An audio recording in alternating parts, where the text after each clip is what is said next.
Cricket আফগানিস্তানের বিপক্ষে one day সিরিজের জন্য ১৬ সদস্যের বাংলাদেশ দল ঘোষণা করেছে বিসিবি।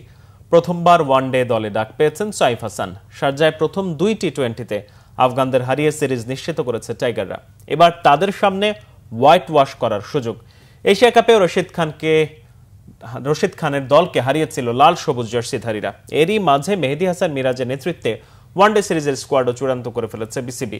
টি-২০ ফরম্যাটে এশিয়া কাপ ও আফগান সিরিজে ব্যাটিংয়ে দারুণ নৈপুণ্য দেখিয়েছেন সাইফ হাসান, যার পুরস্কার হিসেবে এই ব্যাটারকে প্রথমবার সুযোগ দেওয়া হলো ৫০ ওভারের ম্যাচে। সাইফের মতো ব্যাটিংয়ে উজ্জ্বল নুরুল হাসান সোহানও। ওয়ানডে দলে নেওয়া হয়েছে তাকেও। এশিয়া কাপের আগে শ্রীলঙ্কা সিরিজের দল থেকে মাত্র ২টি পরিবর্তন হয়েছে। ইনজুরি থেকে সেরে না ওঠায় দলে নেই লিটন কুমার দাস, এছাড়া বাদ পড়েছেন পারভেজ হোসেন ইমন।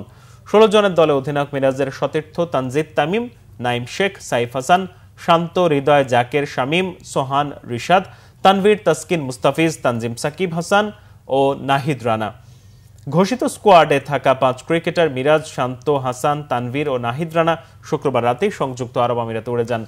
যোগদান দলের সাথে আবুধাবির শেখ জায়েদ স্টেডিয়ামে আগামী ৮, ১১ ও ১৪ অক্টোবর হবে ওয়ানডে সিরিজের ম্যাচগুলো।